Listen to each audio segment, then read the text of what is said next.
Visualizing Success. A basic guide to creating success using the power of creative visualization. By Michael Satin. Introduction. I have written this book to give the reader an overall view of how visualizations work and other methods of changing the way to perceive reality, in order to get rid of mental blocks and fears that may be obstacles on the way to achieve your goals.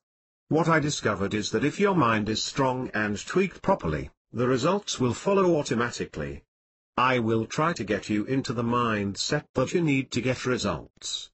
This book is about doing the methods I describe, and not only reading about them.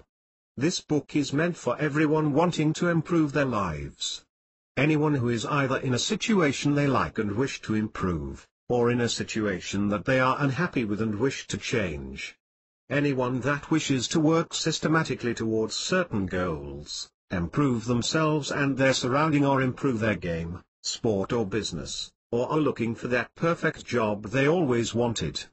There is always room for improvement, even if you think you are already perfect. There's always the challenge of beating your former self. You have to see a possible outcome before you can act on it, and that is what you will learn in this book, and then learn to apply it to your own life. Long story short, this book is for everyone that wants to grow and improve. I hope the contents may be of great value for you in reaching your future goals. Michael Satin. What are visualizations? Imagination is everything. It is the preview of life's coming attractions. Albert Einstein. Visualizing is not a visual skill, like something you would see with your physical eyes. It is your creative imagination which occurs in your mind. It is not necessary to have your eyes closed to visualize anything. Visualizing is perfectly doable with eyes open. It is easier and more convenient to visualize with your eyes closed to make the visualizations more intense and realistic. Anyone can visualize, and we are already doing it throughout most of the day. Visualization has also been called guided imagery, mental rehearsal, mediation, and a variety of other things, but no matter the term, the basic techniques and concepts are the same. Generally speaking, visualization is the process of creating a mental image or intention of what you want to feel or what you want to happen. Let me ask you a question. What is the first thing you do after you lose your keys? Most likely you will start visualizing/imagine the last time you had your keys in your possession, after you realized that you have lost them. It's a built-in mechanism in the human being, but we only use it in certain circumstances, which is a shame. Picture this scenario. You realized that you lost your keys. The sequence you would go through in your mind would, most likely, be as follows. You would go back to the moment you last had your keys in your possession. From there on out you will imagine the places you've been, and what took place between the time you remember having the keys and the moment you realized you lost them. You will try to remember and imagine in detail everything you've done. Everything that you did which could have been the moment you lost your keys. You faintly recall hearing a sound of metal falling on the ground as you pulled your wallet out of your pocket while you were paying at the store, but you didn't pay much attention to it then, but now you realize that that was the moment you lost your keys. As you read this little story about you and the keys, you were imagining the situation in your mind with scenery that goes with it and the feelings you would have. So, like everyone else on the planet, you can visualize like a champion, probably without even realizing it. Now that you have a clear idea of what visualization actually is, we will delve into what we can accomplish with our minds, besides finding keys. I will go over the techniques of visualizing. Some methods I will explain might feel familiar to you. You might realize that you are already doing some visualization techniques yourself, without being consciously aware of the fact that you have been doing them until you read about it. I will be creating a path in your mind you need to tread, in order to achieve the goals that you are pursuing, and by doing so, you can start working towards accomplishing them. I will explain is how to visualize and see certain outcomes in our minds as we go along, so that you will really start getting a big picture of how this way of thinking can impact your life. It is about what you choose to do with your energy and focus. It's a fun and educational process. The great thing about visualizations is that you can do it anywhere, anytime and in any situation. Why not take those boring situations where you are forced to wait, let's say in a waiting room or waiting for a friend to pick you up, and turn those moments into something like a visualization about a beautiful scenery, or what you ultimately want to do with your life, instead of just sitting around and being bored while waiting. This way you can turn any situation into something fun and productive. Have you ever woken up from a dream that was so intense it felt real? The same sort of intensity can be achieved in your visualizations with practice. Without imagination, humanity would be long extinct. It took imagination to cultivate crops, construct buildings, and invent cars, airplanes, space shuttles, television and computers. Why it works. What we achieve inwardly will change outer reality. Plutarch. Many studies have been done on the subject of nerve responses between the brain and the body. These studies have shown that when a subject was visualizing, let's say throwing a ball, the nerves in the muscles that are used during the throwing movement responded. In other words, your mind can't distinguish what is really happening or what is happening solely in the mind. What you do is create several different outcomes for yourself in your mind before actually having done anything yet. It's about giving yourself an advantage. You should view the visualizations as a sharpening tool to sharpen your focus, which will help you reach your goals.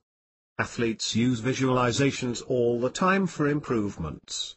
This is one of the biggest differences between top contending athletes and athletes that try to get to the top but don't. The same goes for anyone trying to succeed in their undertakings. If you are serious about improving, you will do anything possible to be a winner at what you do. And as we delve deeper into the benefits of the creative imagination, it will be clear why it is so important. An experiment. Australian psychologist Alan Richardson made an experiment. He took a group of basketball players, divided them in 3 groups and tested each player's ability to make free throws. Asterisk the first group would practice 20 minutes every day. Asterisk the second group would only visualize themselves making free throws, but no real physical practice was allowed or involved. Asterisk the third group would not practice or visualize. The results were astounding. There was significant improvement on the group that only visualized. They were almost as good as the group who actually practiced. The subconscious mind. Think of the subconscious mind as the storage room of everything that is currently not in your conscious mind. A metaphor for this is an iceberg, of which the tip that is sticking out on the surface is the conscious part of the mind, and the bigger part which is below the water is the subconscious part of the mind. The subconscious mind is where you have stored your view on life as a result of every experience you've had from birth to the present. What visualizations do is speak to the subconscious part of the mind. This way you can reprogram your mind to believe in an alternative, better reality, and in that way achieve your goals more easily. Whilst visualizing getting to your goals, your subconscious mind is being programmed. This will be reinforced into your subconscious mind firmly with repetition. After practicing and making it stronger and stronger, a different view of reality will emerge, overshadowing your previous beliefs that was not working for you or was not getting you the desired results. It is important to have a positive attitude. If you are reading this book with enthusiasm and with the belief that it will actually help you, guess what? It will. On the other hand, if you think of visualizations as some woo-woo unrealistic way of viewing life, you are also right, because it becomes your reality, and with time beliefs get reinforced into the mind more firmly and will be trickier to reprogram. Expectation is an important factor. Expect the goal you wish to achieve to happen, a true expectation, meaning that you really believe in it. For example, the time when people thought the earth was flat. It was inconceivable for people then to think of the earth as a sphere. When the idea of a spherical earth was introduced, people in the time thought the person suggesting it was mad, all because of their view on reality. Not much has changed since. If you look at the world as it is today, we are still led by our beliefs as if it is the truth of reality. Make the reality you want for yourself by speaking to your subconscious mind and steer yourself into the direction you want to go. Visualizations give us the power to control our emotions through our minds. Imagine yourself smiling. What happens is that you will probably start smiling yourself without even realizing it. This is how the mind works. You respond to your thoughts just like if you imagine eating a lemon. You start to salivate just by imagining this. Bad emotions lower our immune system and keep us down mentally. Having negative emotions delays and stops us from reaching our goals and actually inhibits the brain in accomplishing what we want to achieve. Good emotions actually strengthen the immune system and make the brain work in a more balanced mode, which is conducive to change. The latter is what we will be improving. Visualization techniques for beginners. Concentrate all your thoughts upon the work at hand. The sun's rays do not burn until brought to a focus. Alexander Graham Bell. Now that you know what visualizing is about, we can put it to practice. It's best to start with a simple exercise to get the mind accustomed to visualizing on command. You might think it's a piece of cake, but most people have a lower level of concentration than they are aware of. You will find out soon enough if you have focus. Our mind is always alert for things that could happen in our immediate surroundings, and this can easily interfere with our focus. It's important to first practice in a calm environment to get used to visualizing. Sit in a comfortable chair or couch without having any distractions around you, like the TV, radio or people in the room. Start picturing a simple object like a blue circle. Now try making yourself relaxed. Inhale deeply through your nose and hold your breath for 4 seconds. Open your mouth and exhale slowly and hold your breath for 4 seconds. Repeat 2 more times. Close your eyes and start to visualize the circle for at least 2 minutes. And every time your mind starts to wander, try forcing your mind back to the blue circle. Alright, after you have done this exercise, you might realize that starting out is harder than you think. You may have noticed that it's not easy keeping your focus situated on one particular object in your mind. What the mind often does is move from thought to thought about things happening in your life, or chores that you need to do and that sort of thing. This often happens sooner than you expect. This is a good indicator of your level of focus. If you didn't manage well with this exercise, don't get discouraged. Visualizing is something that will get better with practice, and you will learn more about keeping your attention on the goals you want to achieve in this book. After you have done this exercise, you can start visualizing more complex patterns like an object in your room or anything that springs to mind for that matter. Here's an example. Let's say you're a golfer. Try imagining a golf club. Try to visualize that you are holding the golf club. Feel the weight, the shape or even the smell in your mind. Admire it in your mind as if the golf club is the only thing that matters at the moment. Try to hear in your mind what sound it would make when you run your hands over the club. Do this for at least 2 minutes. Next, you could make it even more detailed by putting people, the environment and other things in the visualization to make it more real. Imagine all the sounds that you would hear. Imagine being on the golf course on a sunny day. It's warm and there's a clear blue sky. You hear birds chirping in the distance and feel a cool breeze on your skin. Your golf partners are talking amongst themselves while you are swinging your club to pass the golf ball into the hole, which is 25 feet away from you, while you're standing on a small grass hill. So you see, you can make it as complex as you want in your mind and put in as many details to make the experience as real as possible. Relaxation.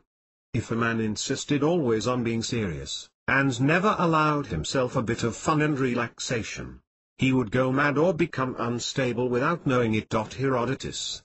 As I pointed out earlier, it's important to relax when starting out with visualizations to get the hang of it. Brain waves slow down remarkably once in a relaxed state. To get into a relaxed state of mind, it's important to take control of our breathing first. When we get into a certain emotional state, our breathing changes. We are often not aware of this occurring because we are mostly just consumed by the emotions that we don't realize the process is happening in our body. By taking control of our breathing, we take control of our thoughts and actions. Relaxation methods. Lie down or sit in a comfortable chair without any distractions. Close your eyes and focus on your breathing. Clear your mind and let everything around you just fade away, and only put your attention on your breath as it goes in and out. Inhale through your nose until your lungs are at full capacity. Hold your breath for 4 seconds and exhale slowly through your mouth and hold your breath for 4 seconds. Do this at least 3 times or as often as you need to. You will notice that you will start getting relaxed as you do this, which will be necessary in order to take control of your thoughts when having deep visualizations.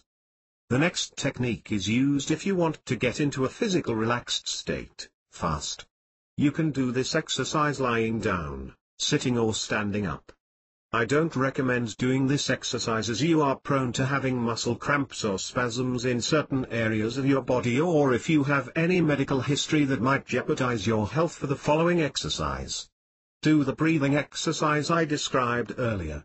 Next, shift your awareness to your feet and tense all muscles in your feet for a few seconds, and relax.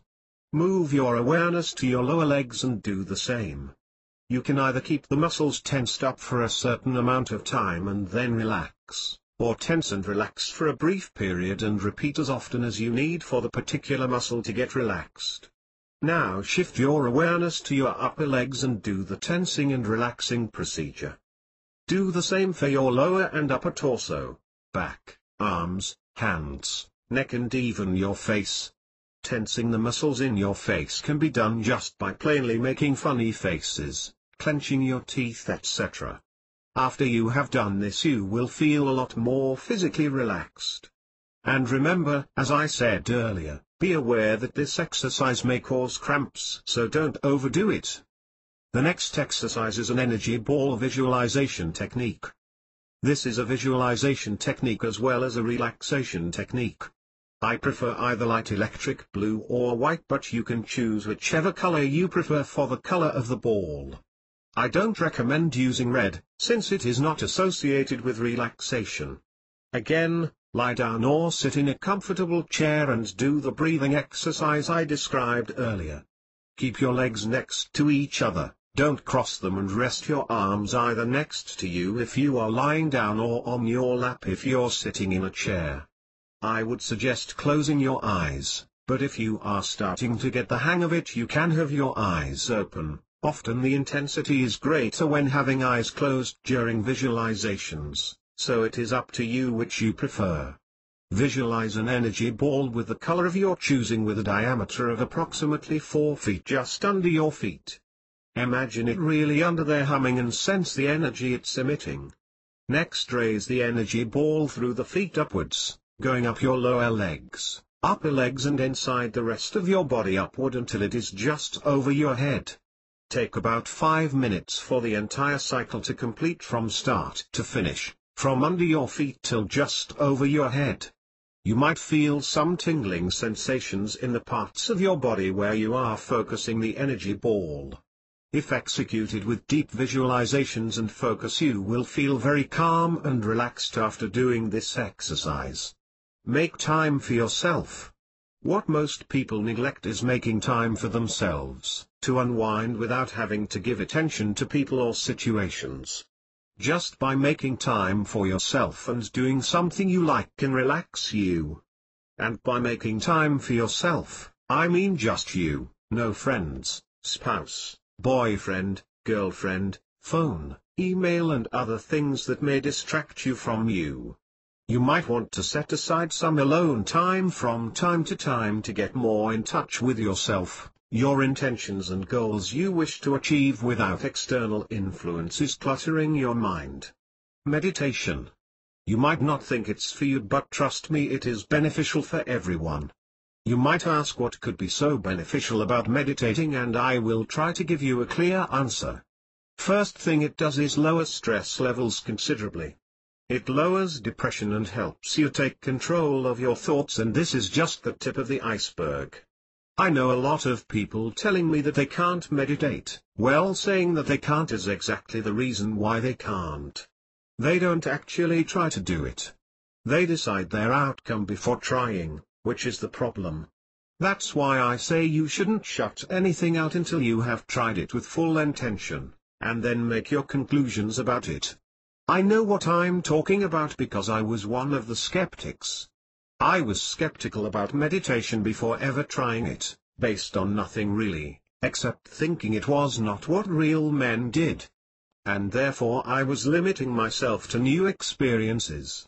Meditation is the act of trying to get into a different mode of consciousness through breath, directing thoughts, visualizations, or just simply to relax your physical body and your mind. The trick is to stop yourself from having any thoughts come up in your mind to get into a meditative state. This is much more difficult than you think, since our minds are often just thrusting forth on autopilot and we have never learned to take control of it.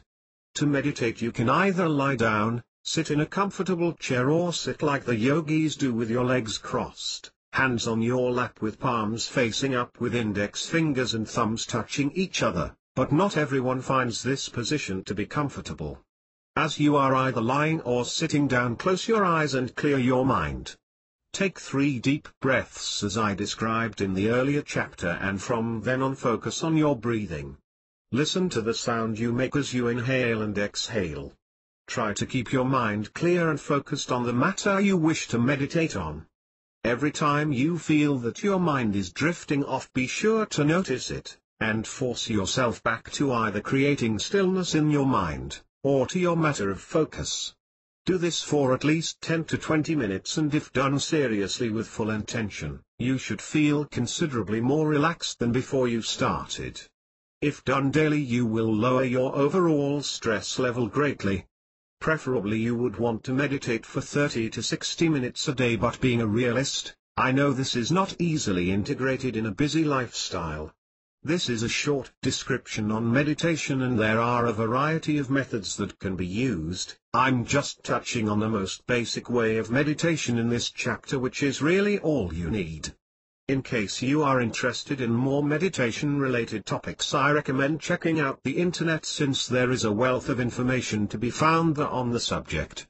Visualizing a relaxed you. The next method that is very effective is visualizing yourself being relaxed.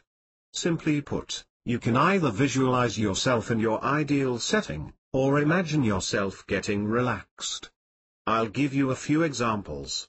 What I often like to do is visualize myself on a beautiful beach lying in a hammock watching the ocean, sometimes when it's sunset and other times when the sun is shining bright on my face. I imagine the palm trees surrounding me, and see boats sail by as I glance over the ocean and imagine a drink in my hand. I hear seagulls making noises in the distance, and all this makes me very relaxed. If done right, you will feel like you just came back from a mini vacation. This method can be done in any setting you prefer. Visualizing yourself relaxed can be done multiple ways. The technique I use from time to time is I visualize cool blue water splashing on me, really sensing the drops on my skin. This visualization can also be done by imagining that you're standing under a waterfall, or that you take a dive into the ocean, or whatever activity you might deem relaxing. Next thing you can do is just visualize yourself as being a calm person who is in charge of every aspect of his life, someone not led by his emotions but someone who is master of his domain. The peculiar thing is that these visualizations work. It's like when you think of smiling, you will start smiling for real, or at least get a faint smirk on your face. Visualizing yourself relaxed will make you relaxed. Use these methods to get into a calm state of mind. Cleansing. Taking a nice warm bath or a shower can also relax you greatly. Combined with certain visualizations, it can become even more relaxing. Imagine when you are in the shower, that the water which is running over your body collecting all the stress/worries and negativity you have, and that you get cleansed on a deep level. See all the worries just go down the drain as you wash yourself. When taking a bath, visualize that the water is accumulating all your negativity, stress and worries in the water. Feel the water in your mind getting a darker color as you lie in the bathtub. Towards the end of your bath, imagine that the water has become completely dark with all your bad emotions and that it is all absorbed in the water. Get out of the bathtub and let all the water flow down the drain and feel all your worries disappear as you've cleansed yourself completely. Rinse the remaining drops of negativity off your body with new fresh water. Take a nap. Having a nap during the middle of the day can also make you a lot more relaxed. A 20-minute nap could really get you into a better state of mind. On the other hand, if done in an uncomfortable chair or other area that is not particularly comfortable, you can turn out feeling worse than you did before your nap. I suggest taking your nap in a bed or lying down on a comfortable couch. Basically just somewhere you can lie down comfortably. An hour would be preferred, but not everyone has the luxury of having that much excess time on their hands. How to visualize. Practice does not make perfect. Only perfect practice makes perfect. Vince Lombardi. In this chapter 1 we'll explain how you could visualize more effectively. Again, I must state that visualizations are not visual. Imagination is actually a word that should be used to clear confusion. One of the questions I get when discussing visualizations is how to do it. I will explain that here. The view. It's important to know that when you visualize, you are in first-person view, meaning you are looking out of your own eyes as you would be doing in real life when looking at your surroundings. You know what I'm talking about if you are into gaming. Most shooter games are in first-person view, meaning you don't see yourself, like your body, doing things in third-person view. An easy way to understand is to hold your hand in front of your face, get all the details in, and then close your eyes and visualize your hand exactly as you saw them before you closed your eyes. Use that point of view in your visualizations also. Later in this chapter 1 we'll give you some examples of how I do my visualizing, which will give you a better idea on how to do it. Luckily not everyone is the same, and as you will get more accustomed to visualizing, you will create the methods that work best for you. There is not only one way of doing things. As we know, all roads lead to Rome. The 5 senses. The 5 senses are sight, smell, hearing, touch and taste. We can include these senses into our visualizations. Some people are biased towards very visual visualization, as in almost seeing the things they imagine in detail. An example is: you are looking at a stream of water in your imagination. You see all the ripples in the water, the waves and an occasional fish jumping in and out of the stream. There are small rocks at the bottom of the stream. As you look up, you see a big raven flying around. There are big fluffy white clouds in the sky. While following the raven with your eyes, the bird flies in front of the sun and you get blinded by the rays penetrating your eyes. Some will have very auditory visualizations. They would hear the sounds they imagine in their head and body. Here's an example. You are sitting in a forest. A soft breeze comes by, making all the leaves on the trees move. You hear this sound vividly. The birds are singing and this sound very relaxing. In the distance you hear 2 dogs barking, but you don't pay much attention to it because you have your eyes closed and prefer the beautiful singing of the birds over any other sound. Others have intense visualizations about their sense of touch. When focused on touch, you can actually feel activity in the area you are imagining the touching feeling happening when done intensely. Here is an example of a visualization based mostly on touch. It's a warm sunny day and you are walking on the beach. You feel the hot sand on the soles of your feet and between your toes. As you are walking, you feel the heat of the sun getting warmer as it shines directly on your face and body. You decide to walk towards the sea and take a nice cool dive in the water. As you dive in, you feel the surface of your skin instantly getting cooler. Other senses that you can include are taste and smell. Here is an example of that. You are sitting in a pizzeria waiting for your pizza. You are hungry and can't wait to get your pizza served so you can dig into it. You see people around you eating and you pick up the smells from their food and start to get a watery mouth because you are starving. While you wait, you take a sip of your orange juice. It is quite sour but still very tasty and refreshing in your mouth. Finally, after a long wait, you see the waiter coming with the pizza you ordered in his hand. As he puts it in front of you, the smell penetrates your nose and you can faintly taste it in your mouth because the power of the smell emanating from it is so strong. As you take the first slice in your hand, you see the molten cheese and vegetables on your pizza. You take the first bite and taste the rich flavors gushing on your taste buds. It was well worth the wait. So you see, you can make any scenario as real as you can imagine. You can literally create a scene from scratch. Be creative and include all the senses into your visualizations and feel them vividly. Easy ways to start with visualizing. As you are starting out learning how to visualize, the easiest way to begin is by using places, objects or people you interact with in your life. Start out by visualizing a path you would need to walk in your own home to, let's say from your couch or chair in the living room you usually sit in, to the bathroom. Imagine the feeling of standing up and the sensations you would feel in your body, the view you would have as you stand in your room, in first-person view as I described earlier, and as you walk towards the bathroom, what objects you would see on your way there. Picture them as much in detail as you possibly can. Imagine stopping at a certain object in your room. This can be anything on your path like a lamp, phone, book, you name it. Imagine taking this object in your hand and looking at it as if you were admiring it, really taking in every minute detail about it. Feel the surface of the object, the smell it has, if it has one, the weight, sound, anything important that would speak to the senses. And as you continue on your path, run your imaginary hands along the walls and objects and include as much detail of the senses into your imagination as you come along on your way till you reach the bathroom. This is one of many examples you could use, but like I said earlier, you can use any situation in your life you can clearly imagine, to really get the hang of it before you move on to more goal-oriented and detailed visualizations. After doing the exercise I just described, you can move on to a more entertaining or relaxing exercise. Next, try to remember an experience you had that made you feel good and happy, or another emotionally positive feeling you had in the past. Try putting all the senses into the visualization, the ones I described earlier, and make the experience more vivid and lively.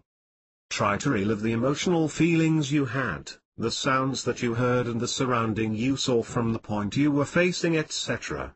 After doing this, you should try to visualize a setting that you never experienced, but would like to experience.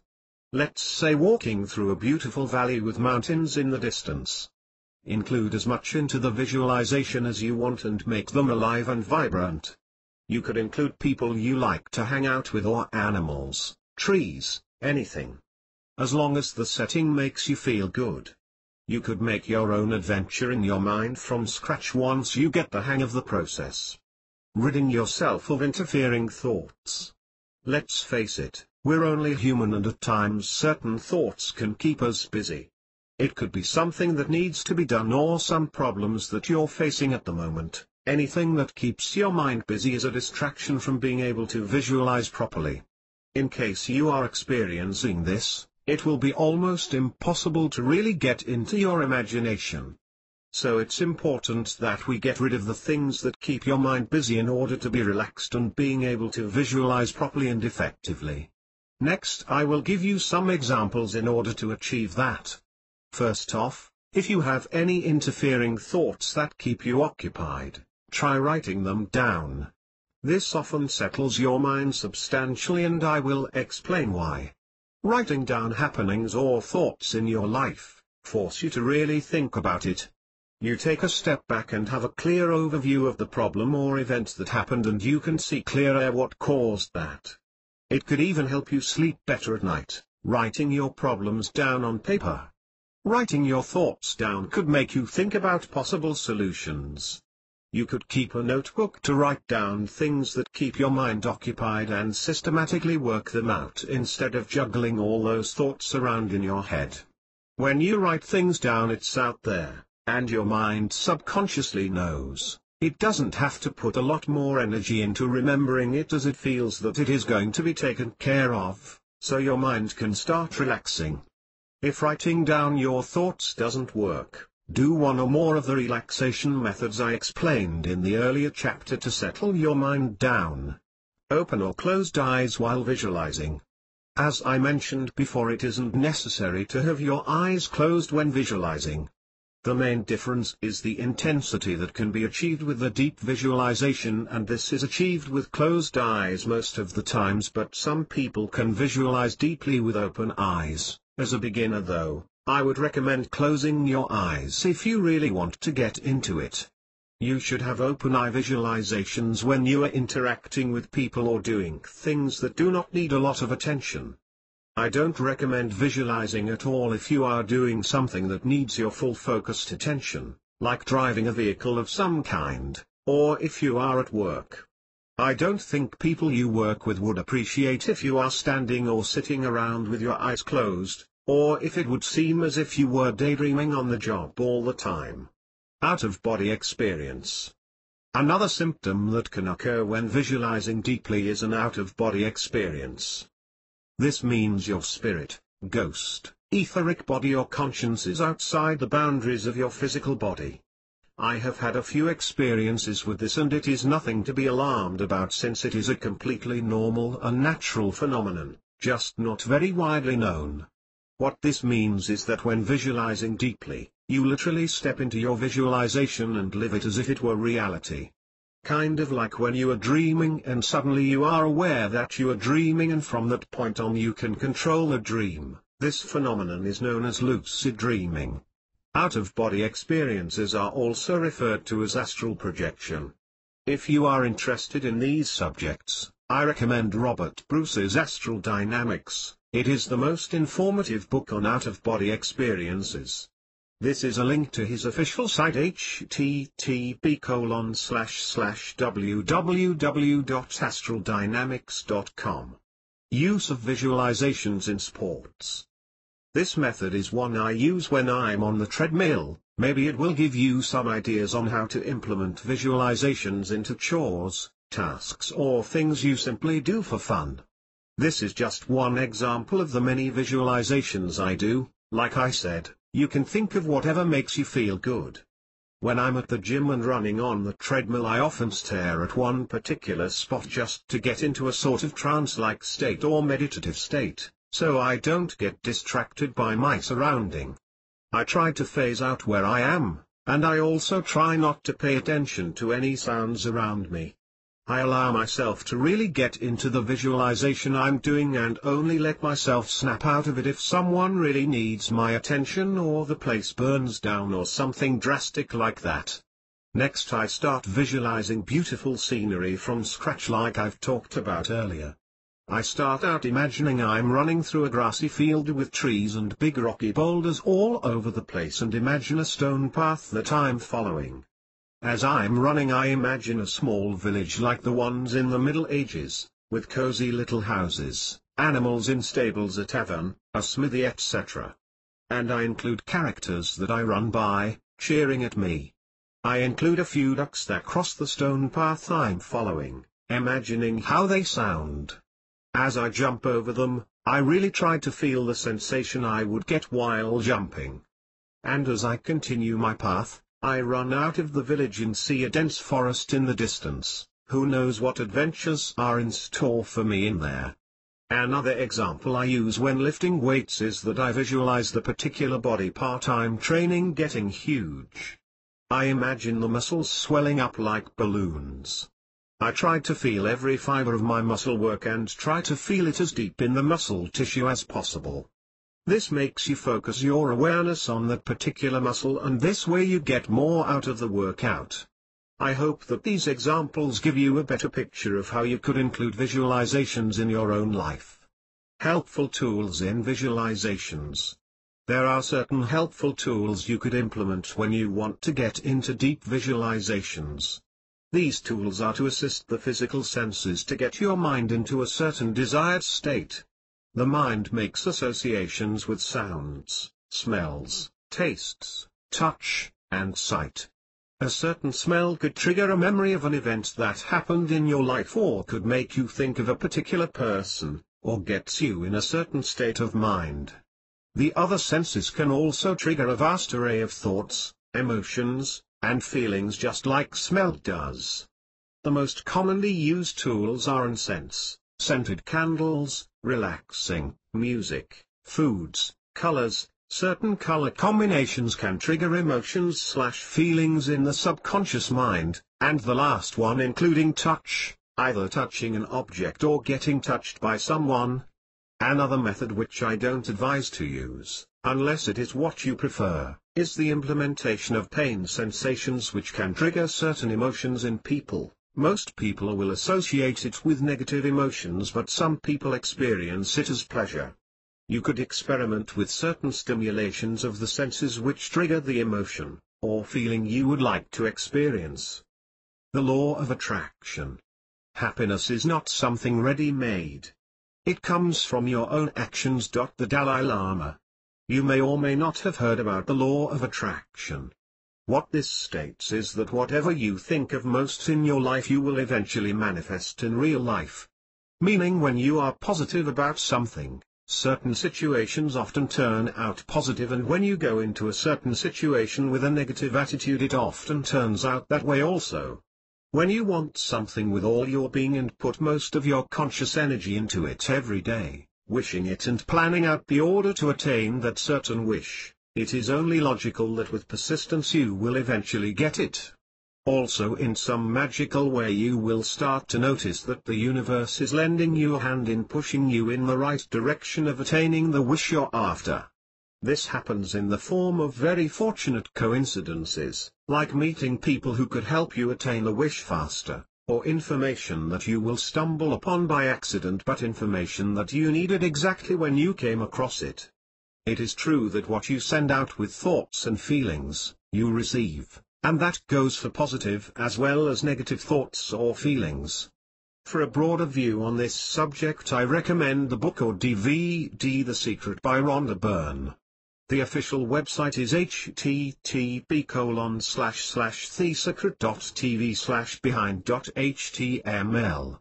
Symbolism. Light is the symbol of truth. James Russell Lowell. Symbolism is the attachment of an idea, energy, force, association, chain of thoughts or quality that comes into consciousness, which is given to a symbol or object, by a group or individual. So symbolism speaks to our subconscious mind in many ways without us realizing it most of the times. Only when we take a step back and analyze ourselves we become aware of how everything influences us. Symbolism is used in many things, one among them being tattoos. Tattoos often symbolize a certain experience, person, feeling, or anything of meaning to the person carrying the tattoo. In religion the use of symbolism is also pretty dominant. They use angels and demons for interpretations of good and evil. The angels are associated with good emotions. They give protection, guidance, love and all other positive feelings when thought of. This puts us into a certain state of mind which is beneficial for people who want comfort. And on the other hand, demons stand for destruction, evil, deceiving, malicious, and other negative things. So you see, the angel and demon are both symbols. And if you think about it on a deeper level, everything you ever see in your life is a symbol. You have an idea, or chain of thoughts when you see or hear about a car, it can trigger everything you know about cars and the associations you have with it. Same goes for every object you think of, hear, or see and the people you interact with. You might not even notice it yourself, but every time you interact with a certain person you are behaving in a different way because of the association you have with the person. All these associations are a prefixed idea and aren't necessarily true, they are not reality, just the reality you created about them being the way they are, and how you are towards them. I will get deeper into how to change certain views on things in later chapters, as this is a big part of how to get towards your goals. Symbolism is used in visualizations. When we are visualizing that particular goal we want to get to, we can implement certain symbolic representations of them. How this works is that we put in a certain object, person, or setting that has a particular meaning to you, an example being you loving the feeling of freedom. Maybe you associate the feeling of freedom with a bird. You could then implement that particular bird into your visualization. There are many ways how you could import symbolism into your visualizations. There is an inseparable link between symbolism and the workings of the subconscious mind. We all make associations when we see anything that is in the physical world, be it an object, a person or a situation, environment, etc. We attach certain meanings to these things because of experiences we have with them. We can have positive, negative or a neutral feeling about things, depending on the object involved. This differs from person to person. An example being, a boat for one person could mean freedom at sea, fresh salty air, fun, friends. In other words, some pretty positive emotions come into play for this particular person when they think of a boat. Another person who might have had some terrible experience on or around a boat, like being held hostage on a boat, or maybe had some accident on the boat, could have all these negative emotions attached to just hearing the word boat or by thinking of a boat. This is how many phobias are created, the associations that are made with a particular object, person, or environment, are negative, and every time a person sees, or even hears about that person, object, environment etc., because of an earlier experience, a chain of emotions flood the individual and makes him or her react instinctively to the situation. We maneuver ourselves through life depending on what associations, experiences, and energy we have attached to certain things. We can either move towards or away from things or situations. Fear and pain motivates twice as much as pleasure and gain. We think when something has happened in the past, that this experience is going to reoccur because of the thing or situation involved, even though this can't be further from the truth. What happens is we are fixing our outcome every time that particular experience presents itself. But there are always multiple outcomes possible, some of them do not have to be negative at all. Try to analyze your feelings about something when you feel a particular way in a situation, and try to find the cause of that emotion you are experiencing. It almost always has to do with an earlier experience you had. I hope this chapter has given you a clear view what symbolism is and how it works. Positive affirmations. The world as we have created it is a process of our thinking. It cannot be changed without changing our thinking. Albert Einstein. The way we view ourselves. Every stream of thought and our inner dialogue are affirmations. It's important to know that believing in your capabilities has a major impact on yourself, if you will succeed or not in your endeavors. We have a picture of ourselves that we identify with. Sometimes this view of self works for us and other times it works against us. We have that inner voice talking to us saying what we can and can't achieve, because of past experiences. It is actually a view of reality you developed over the years from when you were a little child till now. It is nothing more than a view of reality, it's not reality itself. These are old thought patterns you are stuck with that could get in the way of your success. I will explain how we can get rid of the negative thoughts about our capabilities, and how we can boost our positive outlook on our goals without self-defeating thoughts annihilating our dreams even before we set out to do them.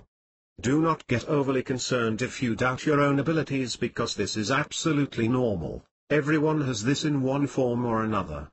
Positive affirmations are, as the word says, positive. We need to be positive about our abilities in order to stick to the path we set out for ourselves. Changing the way we think about ourselves will cast off those limiting factors that have been holding us back and allow us to finally take action to get where we want to go in life.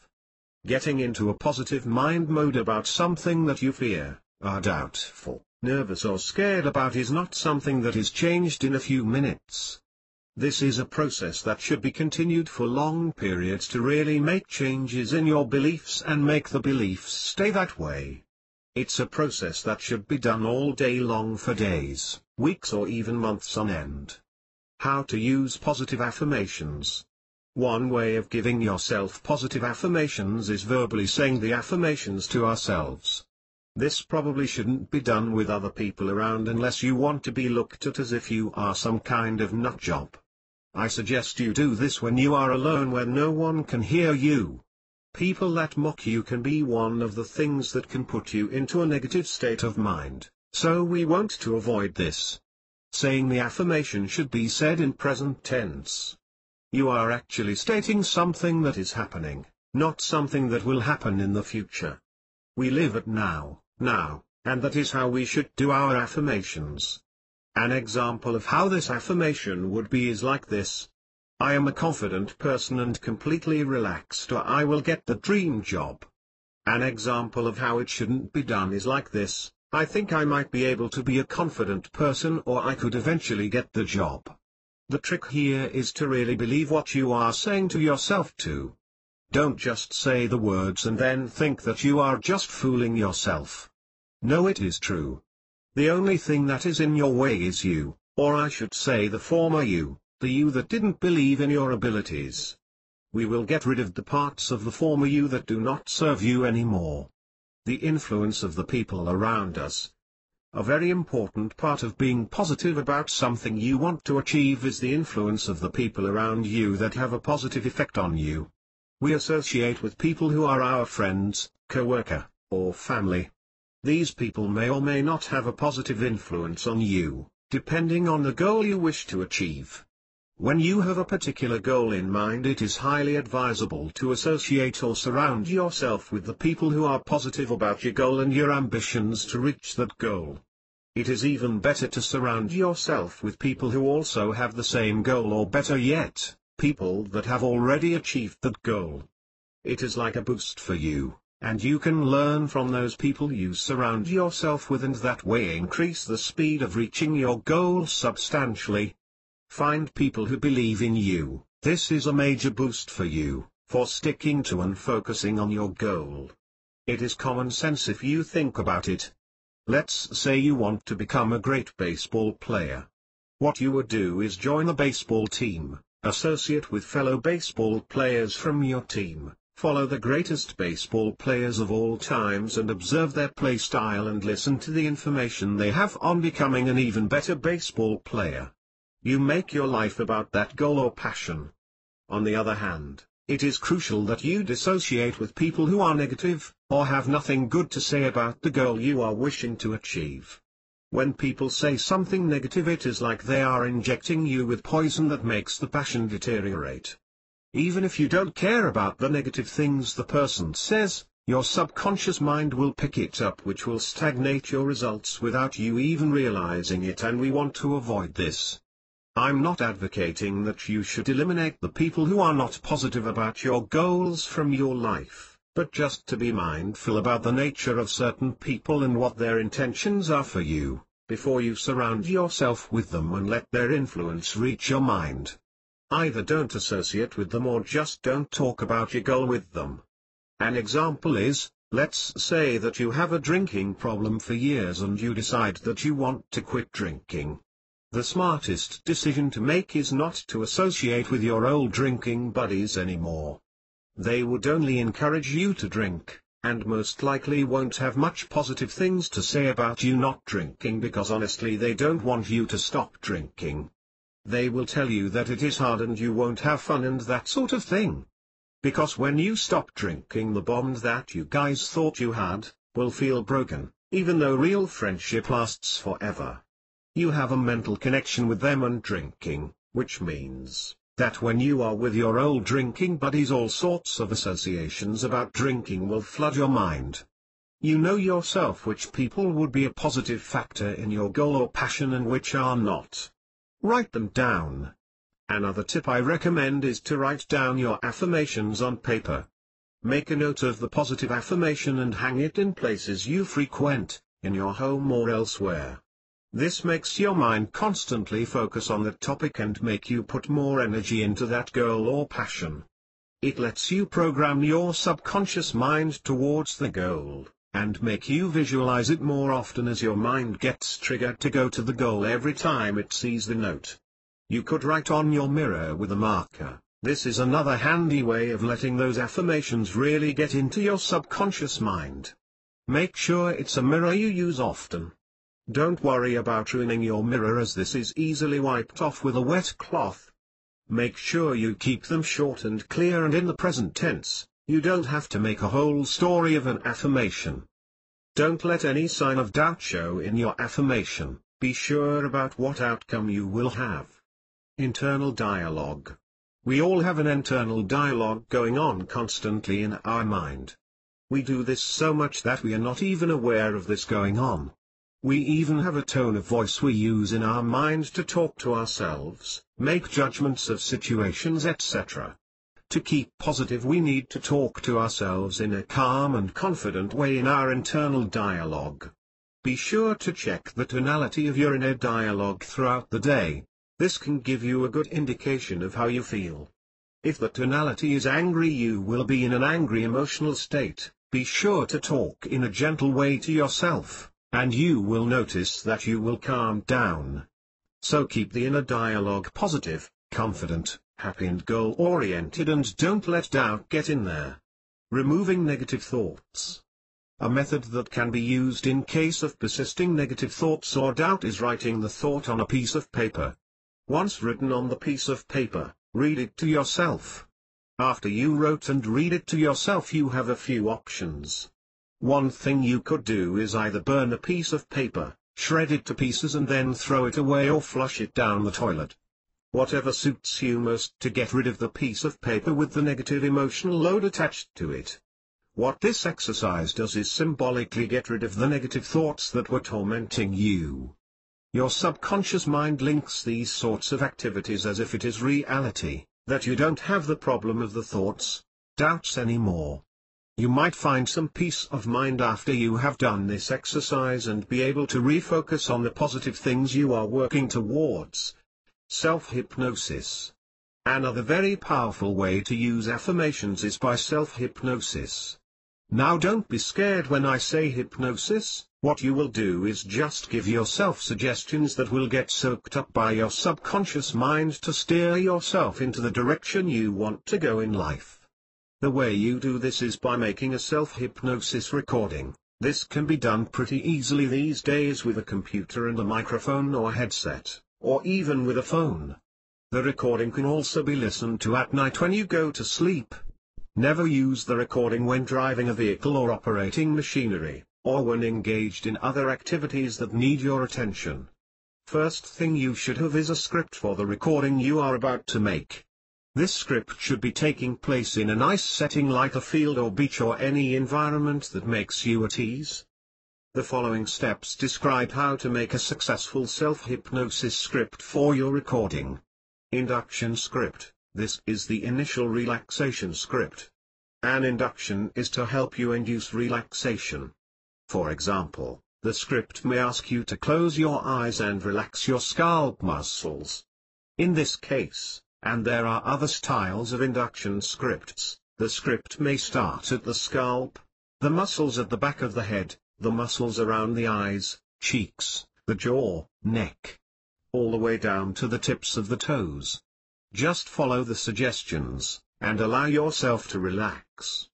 Deepening script allows you to relax deeper than you would during the induction phase. There may be suggestions such as every minute passes, or every noise you hear allows you to relax deeper than before. A popular deepening script is to imagine 3 steps that take you down. And with the first step you take, now, relax much more than you were just a few moments ago. Subject script. This script will have suggestions to assist you to achieve your objective, whatever it may be. Look for positive suggestions that work with your imagination, as opposed to ones that say you will do this or you will do that. Generally, positive suggestions such as imagine yourself in a situation where you are a non-smoker is preferable to Cigarettes make you feel ill. While it may work to help stop you smoking, it may also cause a reaction when, for example, you might be on a crowded train and smell cigarette smoke on a person nearby. Awakening script. This script will bring you back to full awareness. An awakening script often involves a count from 1 to 5, and to allow the energy to return. Should you record one such as this, when you count up from 1 to 5, make sure you increase the energy in your voice so that you come back to full conscious awareness full of energy and vigor. There is an alternative to the awakening script, and that is by recording a script to enable you to drift off to sleep. When recording, be aware of the use of suggestions. Make sure you have a suitable script for what you are trying to achieve. Your tone of voice. Ensure you sound calm and confident. Your speed or pace. Don't race. It's okay to proceed slowly, in fact it is probably preferable. The inflection of your voice. Don't drone on, but don't overdo it, either. The emotion in your voice. Too little will appear cold, too much comical. Overall, your presentation is to create relaxation.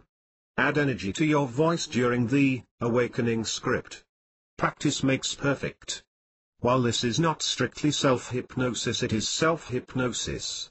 If you are interested in the subject of hypnosis, I recommend Steve G. Jones. He is a qualified hypnotherapist with a lot of good products and tips for life improvement.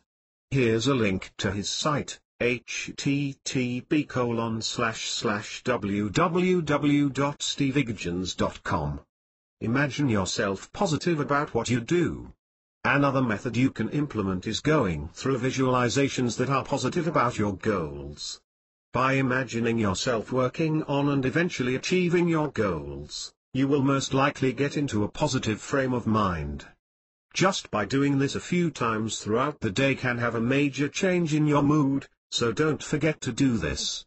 Remember the law of attraction I talked about earlier?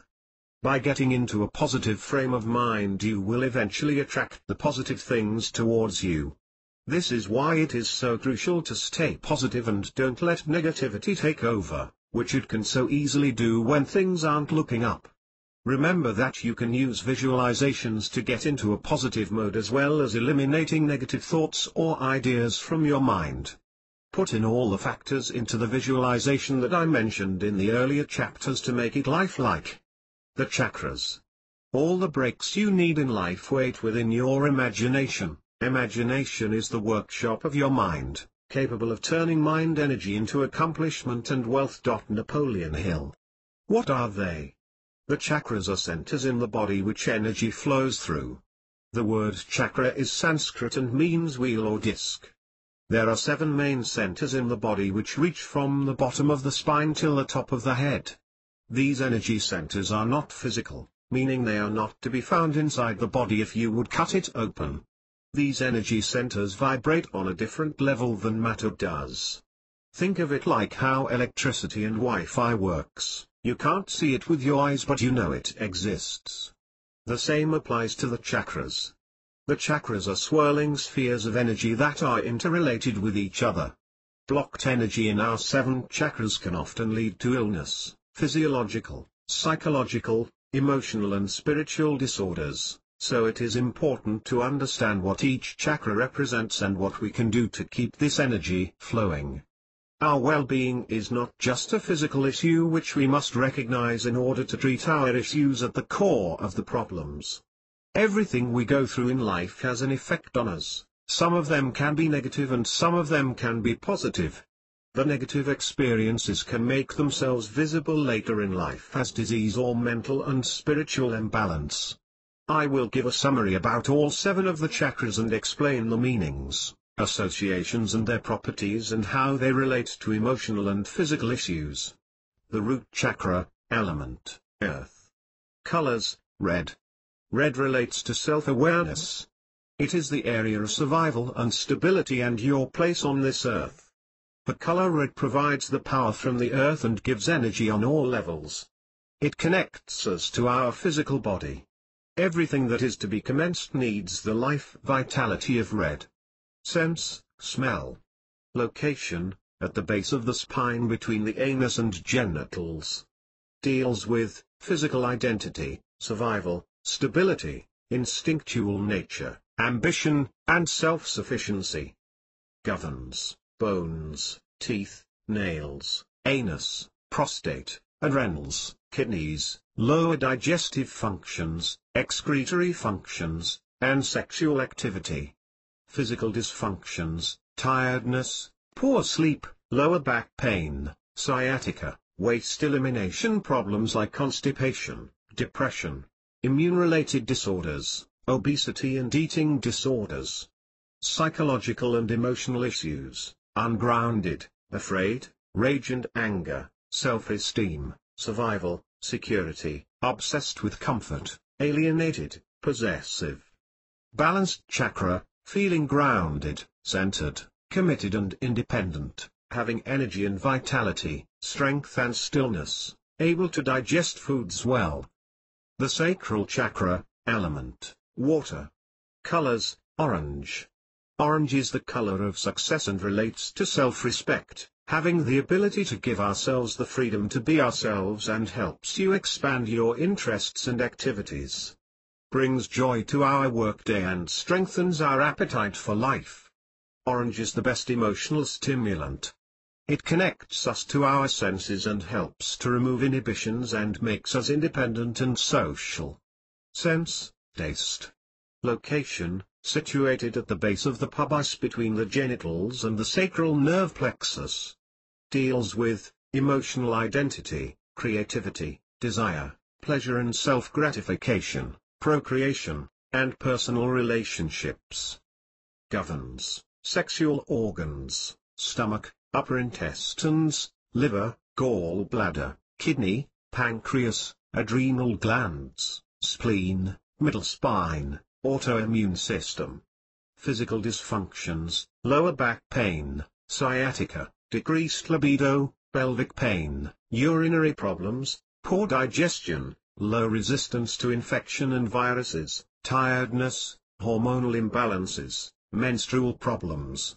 Psychological and emotional issues, irritability, shyness, guilt, blame, sexual obsession, power, money, control, lack of creativity, morality. Balanced chakra, feeling compassionate, friendly, intuitive, vital, sexual, satisfied, prosperous, having a sense of belonging and humor. The solar plexus chakra, element, fire. Colors, yellow. Yellow is a creative color and relates to self-worth. How we feel about ourselves and how we feel others perceive us.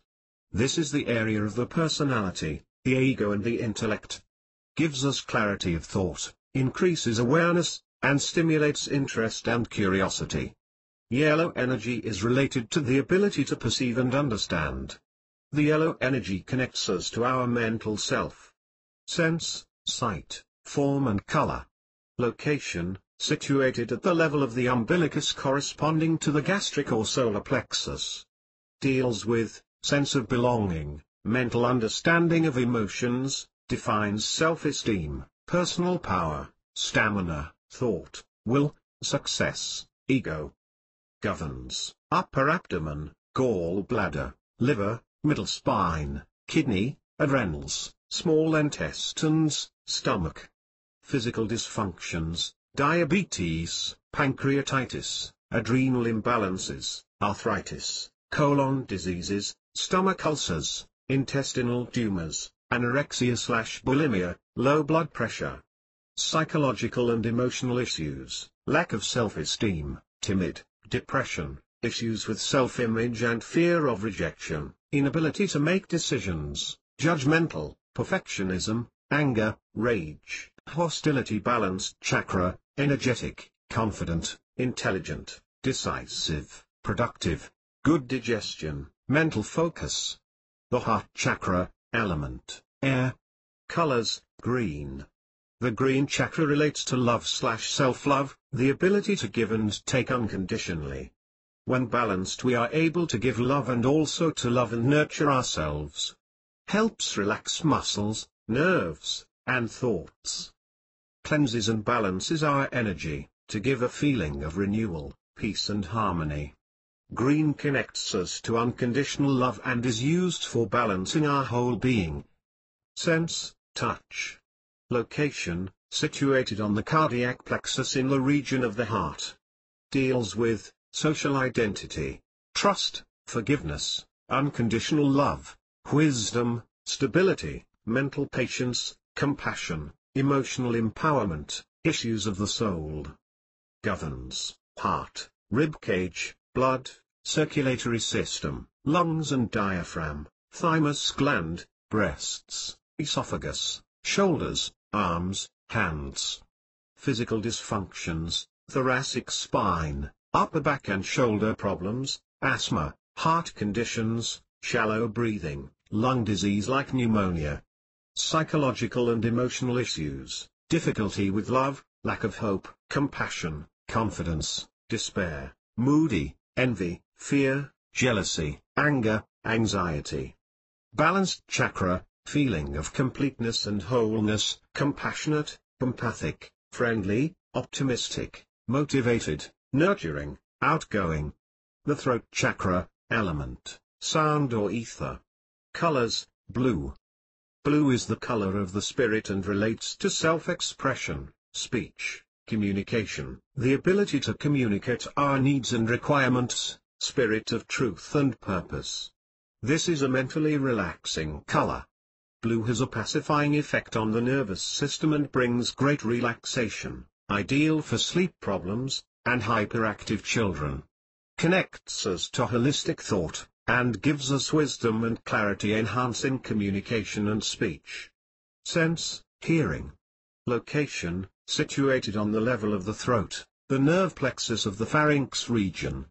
Deals with communication, creativity, learning to take responsibility for one's own needs, confession, faith, truthfulness, self-knowledge, intuition, synthesis, expression.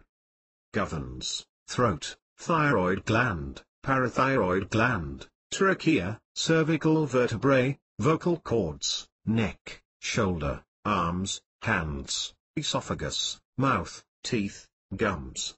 Physical dysfunctions, thyroid dysfunctions, sore throat, stiff neck, mouth ulcers, swollen glands, gum or tooth problems, teeth grinding, scoliosis, laryngitis, hearing problems.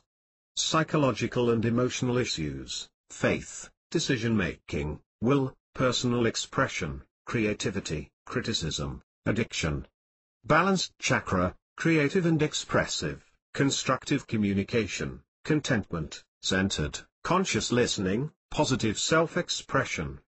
The brow chakra, third eye, element, spirit or light.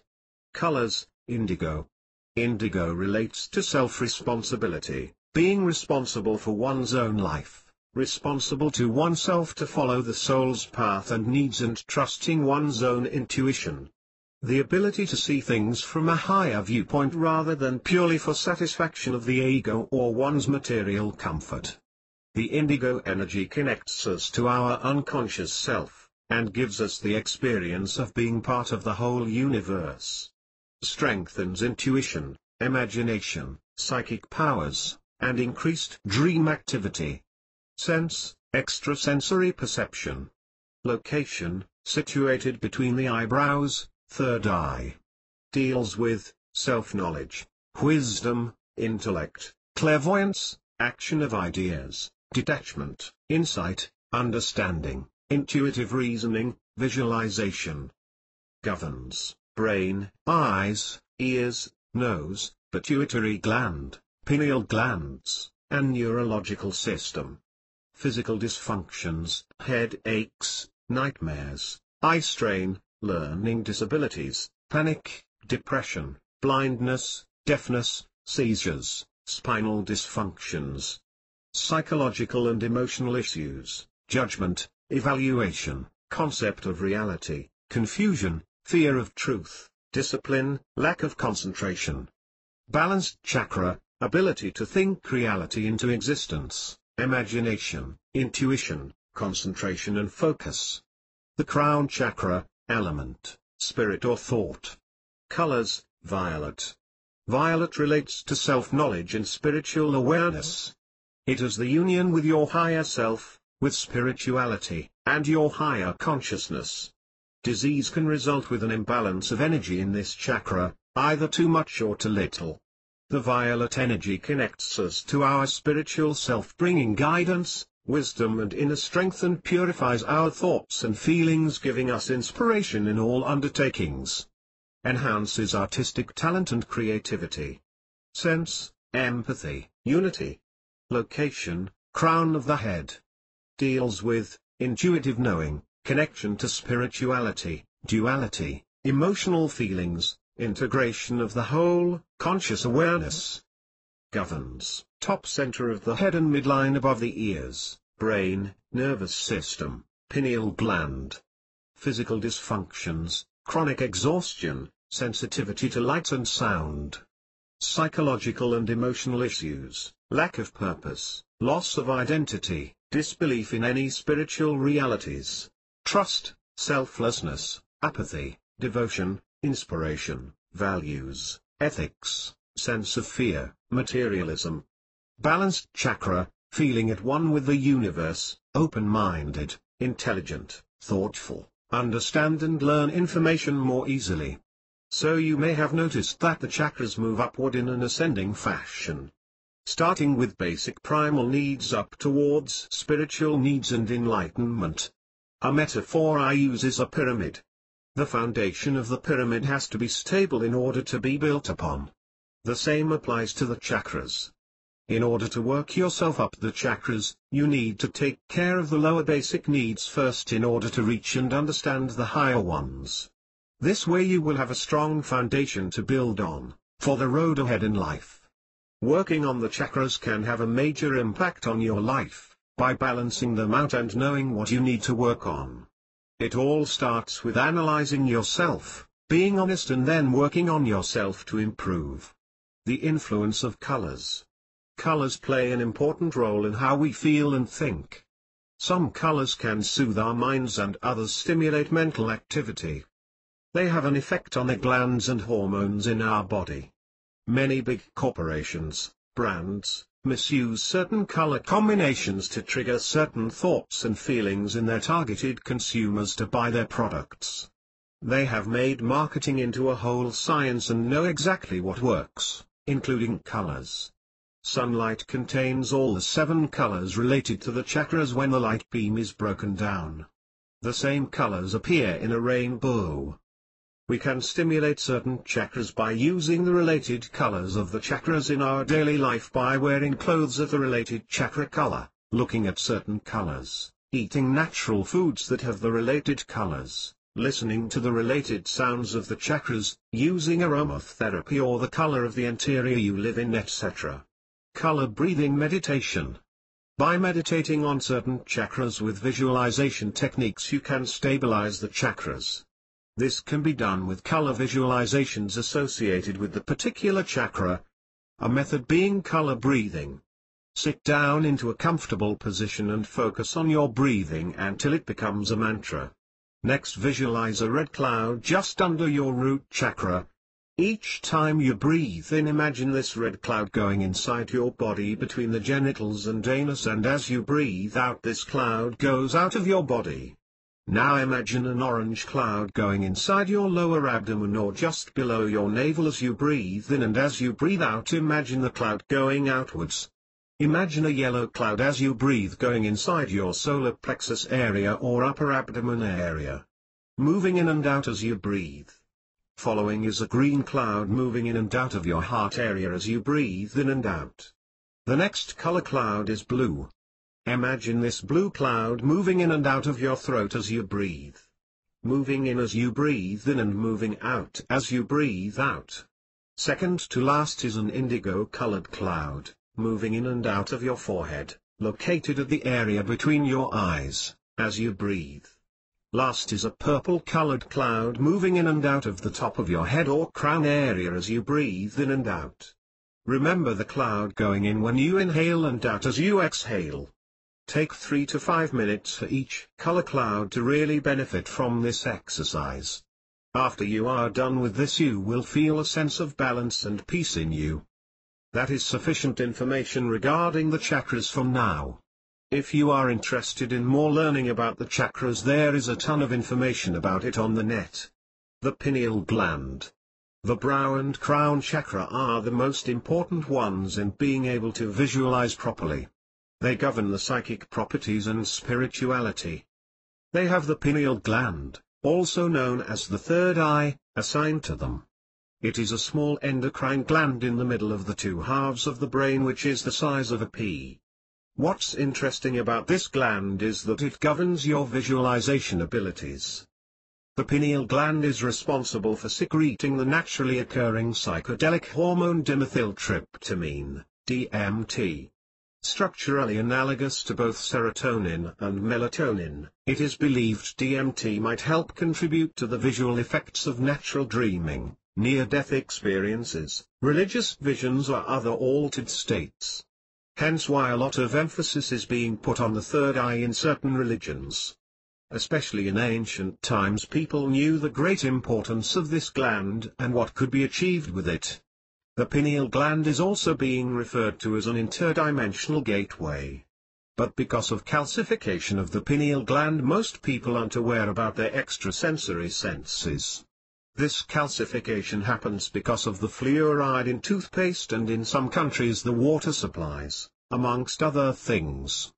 To decalcify your pineal gland, you need to be on a healthy diet and stop using fluoride for starters.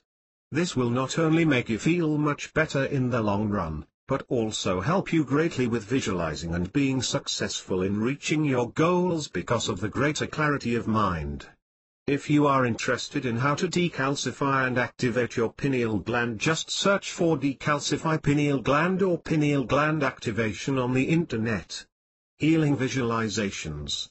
As my sufferings mounted, I soon realized that there were two ways in which I could respond to my situation, either to react with bitterness or seek to transform the suffering into a creative force. I decided to follow the latter course. Martin Luther King. Directing the mind for healing. Healing visualizations can help you recover from physical and mental problems much faster than an individual normally would. As I have pointed out earlier, you respond to your thoughts in either a positive, neutral or negative way. The point of doing healing visualizations is to stimulate the positive thoughts on the physical or mental issue at hand that needs healing. This way you can stimulate your body and mind to heal.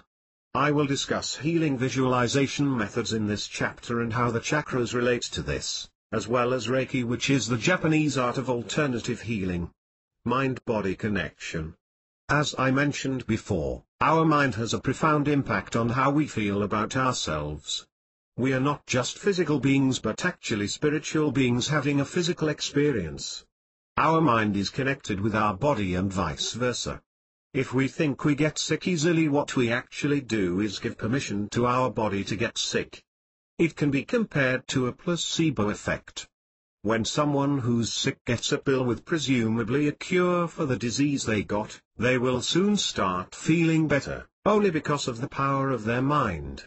Knowing it will work, the body will recover faster than it usually would, even if the given pill was a placebo with no positive effect on the physical body whatsoever. So again, it is mainly being in a certain state of mind, that healing on the body by using the mind can take place. Most of the time, people who complain about their health and weakness are the ones constantly stuck in that state, because in most cases the person is just keeping themselves in a constant loop of misery. I don't mean to say that all sickness is related to our frames of mind, but that a big part is played by it, if the mind wanders too much into a state of negativity. The main thing then in healing visualizations, is creating a positive image or thought directed towards our healing body part, or emotional feeling we wish to address to make us feel better. Once we visualize, feel or think these images repetitively, the programming will sink into the subconscious mind and we will start to feel better about ourselves. Reiki. The Japanese art of alternative healing is called Reiki. Reiki was developed in 1920 by a Japanese Buddhist named Mikao Usui. He created a way of healing by using life force energy, or chi in Japanese, by using the palms of the hands to give healing to the subject that needed healing. It is something we often do without being aware of what we're actually doing. What is one of the things we do when experiencing a stomachache? Often we fold our hands, arms around it to ease the pain. The same goes for when you hit your toe or arm against something. Often when the pain is intense we put our hands on the spot of the ache. Like when experiencing a severe headache, we put our hands on our head to ease the pain. You could see it like an instinct we have, but we are not consciously aware of. The universe is energy, we transmit energy through everything we do. If it is a thought, a physical act or anything we do, think or feel at all. We have chakra points on the palms of our hands which makes it easy for energy to transmit through. By visualizing and feeling compassion towards the subject of the healing, we can increase the strength/power of the energy we wish to transmit. Reiki can be used to heal physical pain or blockages as well as emotional pain or blockages. Someone experienced at Reiki can even heal someone from a distance by visualizing themselves as the subject that needs healing. Having Reiki done to yourself can make you feel healed, relaxed, more creative and make you get better in touch with your feelings and balances out your energy body, etheric body. If you are interested in Reiki, I suggest you read the book, The Original Reiki Handbook of Dr. Mikao Usui. Healing Visualization Methods. I will explain some methods that can be used to do healing visualizations. Remember the method I explained in the chapter on relaxation. The exercise with the energy ball going through the body relaxing you? This exercise is very similar except that the ball we will visualize is meant for healing instead of relaxing. I recommend doing one of the relaxation methods I gave in the chapter before you start with one of the healing visualizations. Lie down or sit in a comfortable chair and imagine an energy ball of light, preferably golden or white. Locate the place on your body that needs healing and send this ball of golden or white light to the location.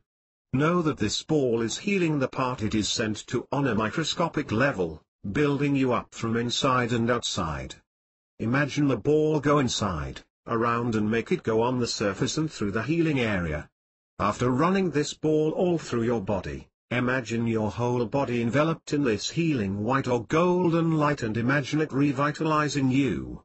While doing this, give yourself positive affirmations like my body and mind become stronger and are receiving healing, I am feeling better and my mental and physical pains are dissolving and no longer bother me. Or any other positive affirmation you can think of to get into a positive mindset about your physical and mental health. Always keep track of your breathing in and out deeply and slowly, so you remain comfortable and at ease during this exercise. This technique is called the regeneration lake. Start with a relaxing exercise while you sit in either a comfortable chair or lie down on a sofa or bed, or lying in a bathtub. It is possible to fall asleep during this exercise because of the relaxing effect it has, so keep that in mind while in a bathtub to prevent drowning. Next, imagine a beautiful enchanted lake of which you know has great healing properties. This lake can be anywhere you wish. Try to picture it, for example, in a magical forest where you can just sense positivity all around you. Imagine beautiful enchanted trees around you. Walk slowly into this enchanted regeneration lake and feel the water on your feet and legs as you walk in. Be there and be aware and take in everything around you at the lake. Feel the water on the surface of your skin and feel the water giving you all the nutrients, healing and soothing that you want, for this lake has magical properties.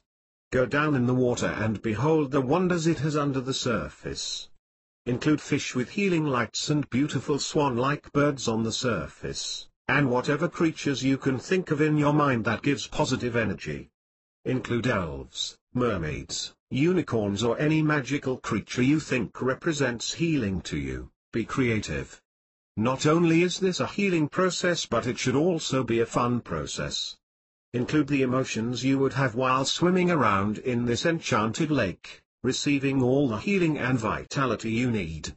Know that every time you go to this lake your physical or mental problems will slowly disappear because the pain or emotional problem you have has no power over the amazing healing influence this lake has. The healing properties are overpowering.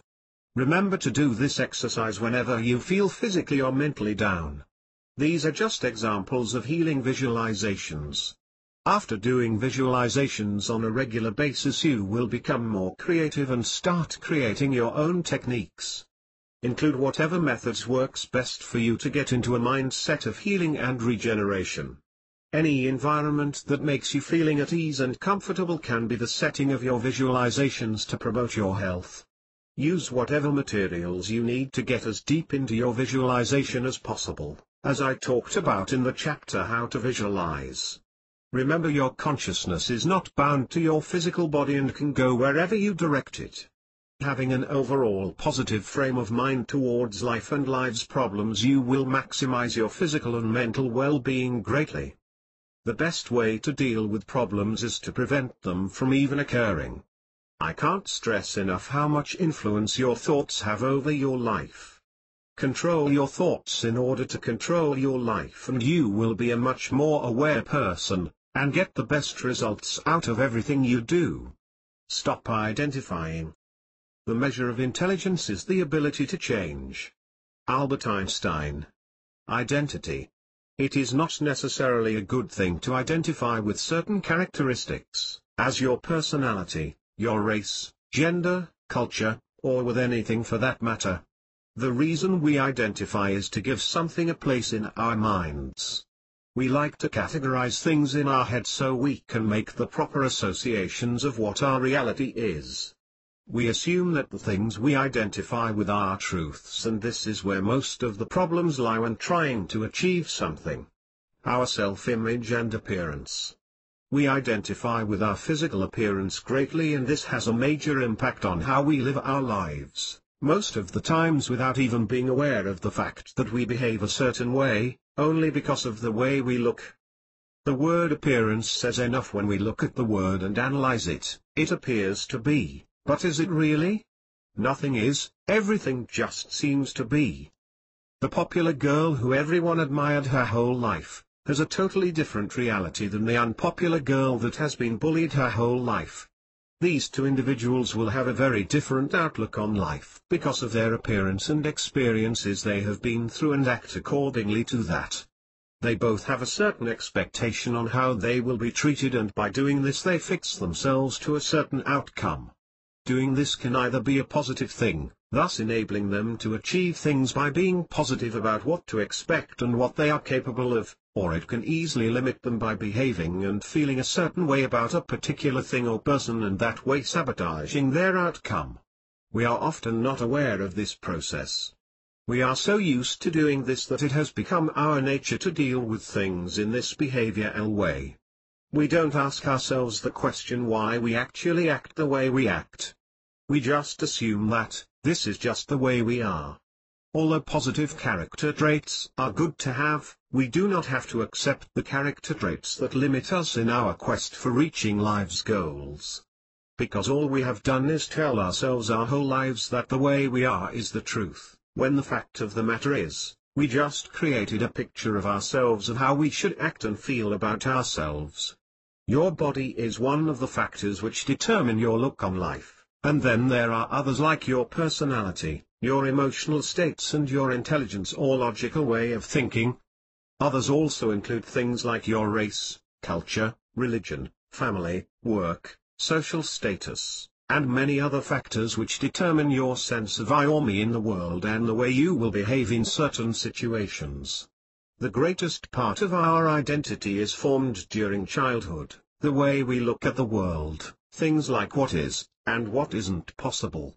We pick them up during our stay on this planet, and then we just go with what we learned. We assume that the way we think things are is how they will be in the future as well, which inhibit us for even trying to change, because we have a certain expectation. We say to ourselves that's hard, or that's easy because our view on it is like that. We either have experienced something similar, or expect it to be easy or hard because of our character, which for the most part is the product of your personal experiences. You are not a static being. We need to start realizing that we aren't fixed, unchangeable entities. And whatever we think about ourselves is what has been past, and not necessarily what has to be. Like I mentioned before, our personality, or the thing we call I or me, is nothing more than a picture you created for yourself through all the experiences you had thus far in life. It does not mean you have to stay that way if certain character traits limit you. What we do is categorize ourselves, and that's the worst thing we can do. It is possible to decide for ourselves, saying no, I am no longer identifying with that part of me and I am doing this or that instead. Stop the limitations of viewing yourself in a certain fixed way and you will find that a great burden has fallen off your shoulders. By visualizing yourself in a certain way or doing things that you never thought were possible, you are already steering in the right direction. We need to learn to shift gear into other ways of consciousness, mental frames, and the way we look at things in order to get what we want. Every second of the day we can be whoever we want to be if we have our full cooperation, but because we have the idea of I and a whole past to back that view of I up, we don't see that every second of the day we can change. One of the key elements is surrounding yourself with people who share a common goal or interest, as I explained in the chapter on positive affirmations. We need to totally become what it is we are after, and stop identifying with whatever traits block us from getting there. Saying I can't to things that are possible to achieve, or have already been achieved by our predecessors, only exists in your mind since they have been done before. When we tell ourselves things like I'm just not that kind of person or something similar, what we actually say is people and myself have certain expectations of me, how I will behave and act. I can't deviate from that view of people and myself about myself. And we don't even try to make the effort to have a more fulfilling life or happiness that might change our future for the better, because we, in our view, are just not that kind of person. You need to change the way you view yourself and stop caring so much about what people think about you. This is one of the great obstacles for people who want to do things with their lives but don't. In order to get the things you have to want to change things about yourself. You need your own full cooperation or you will not succeed. If you think that the way you are is fine and you are perfect in every possible way, then changing situations in your life will be difficult, and since you were interested in this book, I doubt you are such a person. We should all strive for growth, since it's never too late to learn and grow. It is what keeps life interesting. Easing fears and phobias. As I mentioned before, we associate things with each other.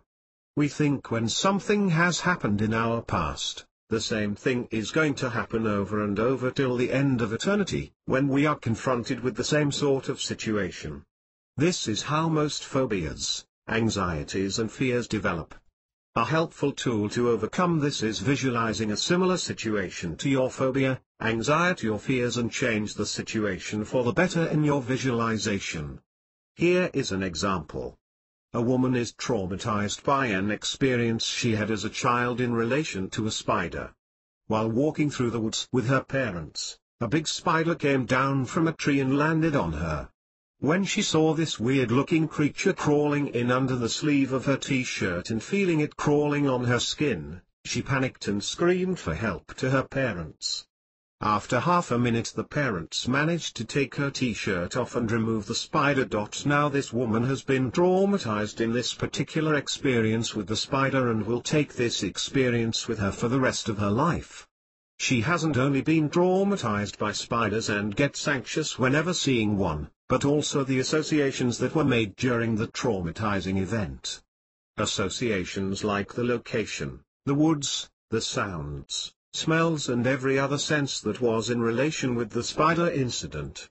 Now what she could do to overcome, or at least minimize the fear for spiders and the related association, is going through this event in her mind with a visualization in the following way. She will visualize herself walking into the woods as she did before the event occurred, making it lifelike in her mind and recalling every sound, smell, image, physical and emotional feeling. Up till the moment before the spider landed on her, she will make the scenario exactly the same. Now instead of letting the spider land on her, she now spots the spider, moves out of its way, and once the spider lands on the ground, she can decide either to let the spider go, or stamp on it with her foot, and while doing this creating every sensation she is going through in order to get past the experience and give the event a different energy or meaning. Doing this visualization method a few more times and changing it in your favor every time you go through them will significantly ease your fear or anxiety towards the disturbing experiences. Use this method for any phobia or fear you have in your own creative way. The group mind. I will now try to give a clear picture of how the group mind works. The best way I can sum up the explanation of a group mind is, the shared thoughts, emotions, feelings of a certain group that influences the people in the direct vicinity of, or in the group. How this works is as follows: every group, workplace, school, social gatherings, friend groups etc. have a particular group mind. This group mind gets created over the years or by the spark of an emotion, thought or feeling, in a fraction of a second. When we enter, let's say, a church, we almost immediately feel a sense of calm and serenity enveloping us. This is due to the atmosphere that has been created in that place, and that atmosphere is influencing us on a subconscious level. This also happens when we enter the workspace. A certain dynamic is ingrained in how we act on the work floor and towards our colleagues.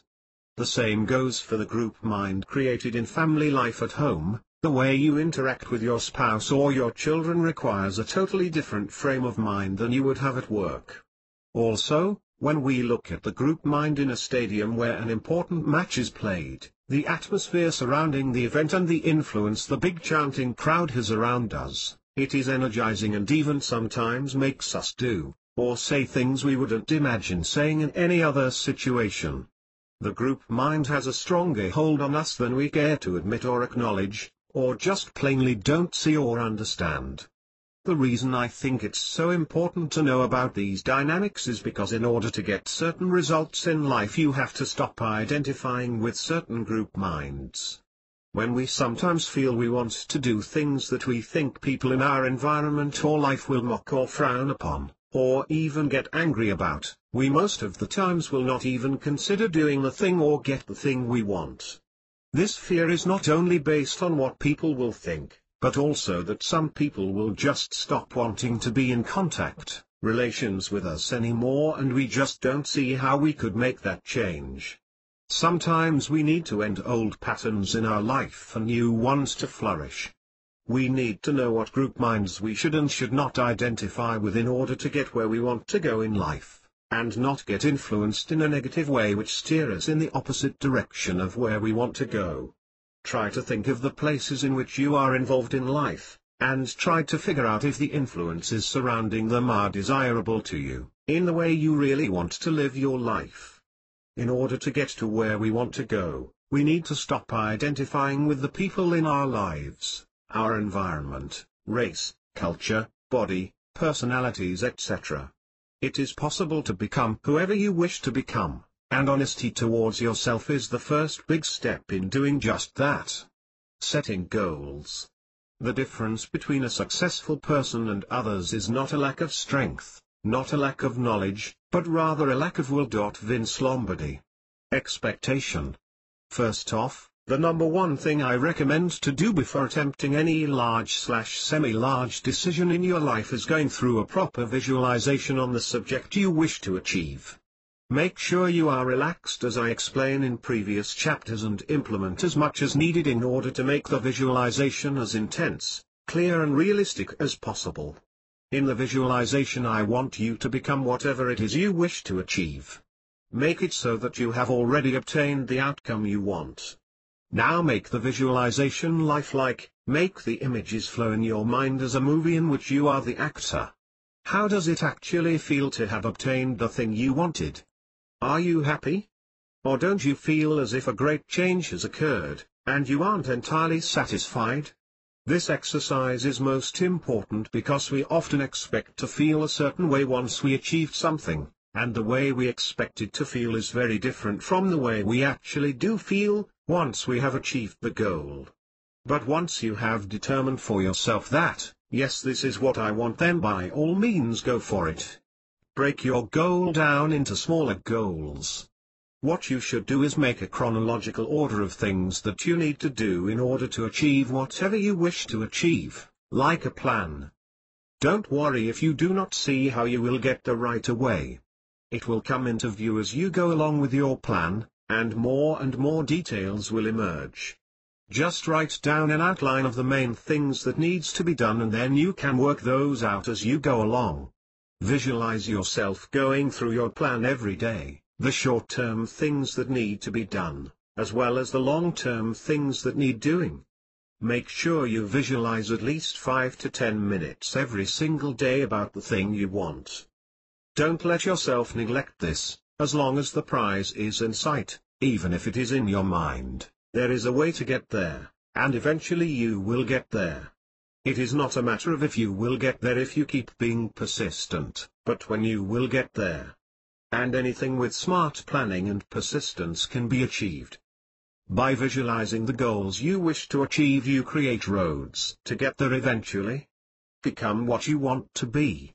One of the things you should do is actually become as much of the subject that you want to be, or want to achieve as possible. If it's a new house or car you want, I don't suggest you become a house or car, of course. What I mean by this is that you implement as much related to the thing you want into your life as possible. Take the example of becoming a baseball player I mentioned earlier in this book.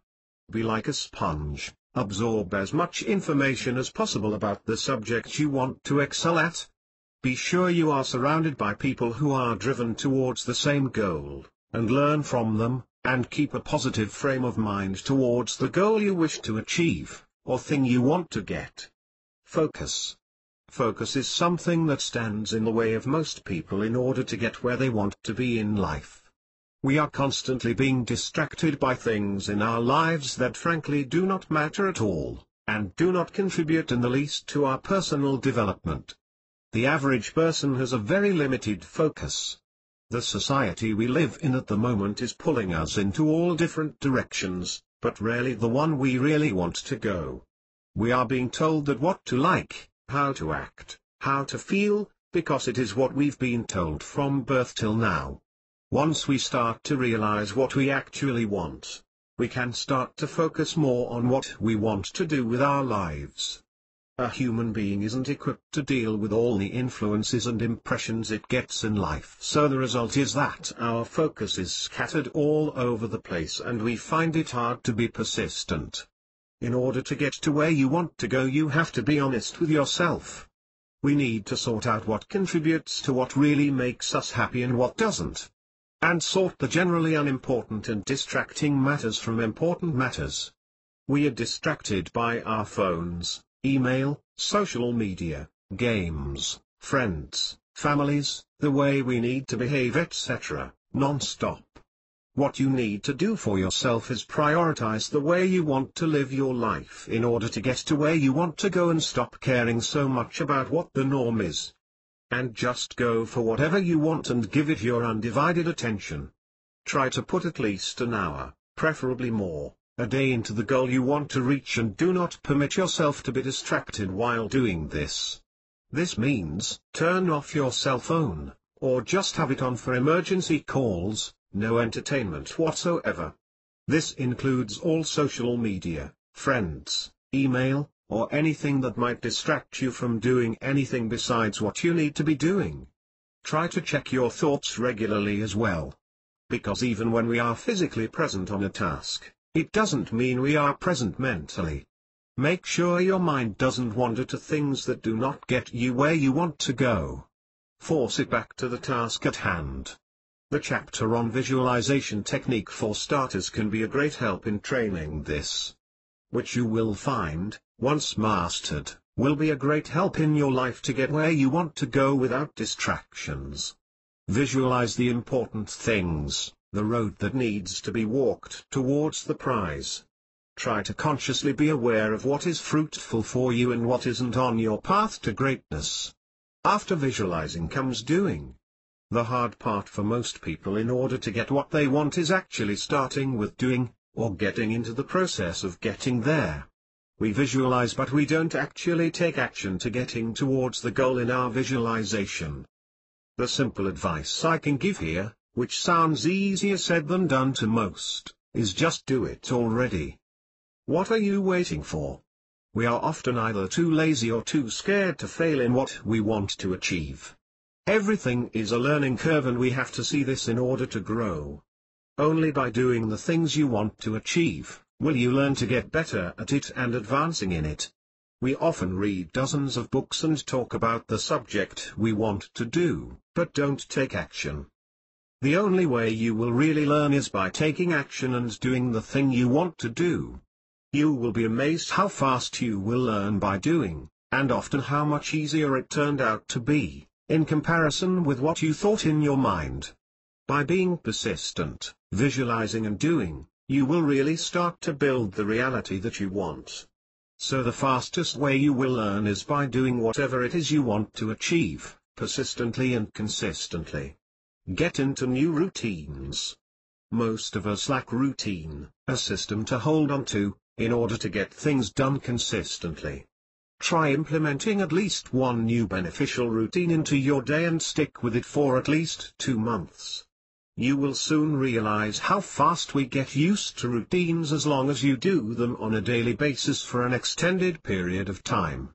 In the beginning stages of implementing a new routine we might feel uneasy, and need to get used to the overhaul of how we divide our day, and spend our time. In order to achieve the things you want to achieve you need structure day in and day out. You need to become someone who you weren't before and this can be a bit tricky at times. We are so used to our daily routines and habits that we consciously don't even realize how we would behave if we weren't doing them. In order to do things differently, try visualizing them. See yourself doing the things you need to be doing, and feel good about it. Don't identify with the person who would rather sit and watch TV and relax all the time, but see yourself as someone who takes charge over his own life and works towards becoming someone great.